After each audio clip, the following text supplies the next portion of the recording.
அமெரிக்க senate pearl ஹார்பரை கடற்படை தளமாக ஒப்புதல் அளித்த நாள். 1887 ஆண்டு ஜனவரி 20 அன்று அமெரிக்கா தனது செனட்டில் முக்கியமான தீர்மானத்தை ஏற்றுக்கொண்டது.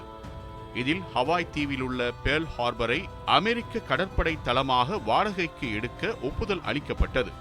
பேர்ல் ஹார்பர் ஹவாய் தீவின் ஓஹு தீவில் அமைந்துள்ள ஒரு ஆழமான மற்றும் பாதுகாப்பான இயற்கை நெருங்கிய போக்கு கொண்ட துறைமுகமாகும். இது கடற்படை நடவடிக்கைகளுக்கு மிகச்சிறந்த இடமாக கருதப்பட்டது.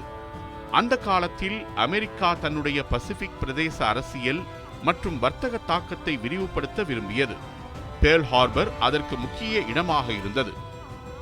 1887 செனட் ஒப்புதல் அளித்த பிரதான காரணம் ஹவாய் தீவுகளில் அமெரிக்காவின் கடற்படை வலிமையை வலுப்படுத்துவது மற்றும் வணிக பாதைகளை பாதுகாப்பது.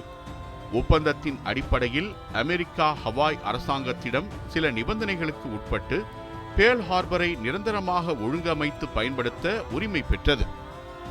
இந்த ஒப்புதல் அமெரிக்காவின் பசிபிக் கடற்படை வலிமையை உருவாக்கும் ஆரம்ப கட்டமாக அமைந்தது.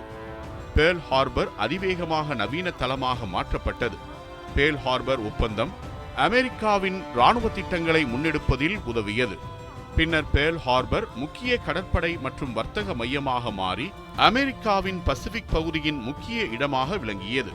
இந்த நிகழ்வு அமெரிக்காவின் சாம்ராஜ்ய விரிவாக்க கொள்கையின் ஒரு முக்கிய வரலாற்று தருணமாக கருதப்படுகிறது.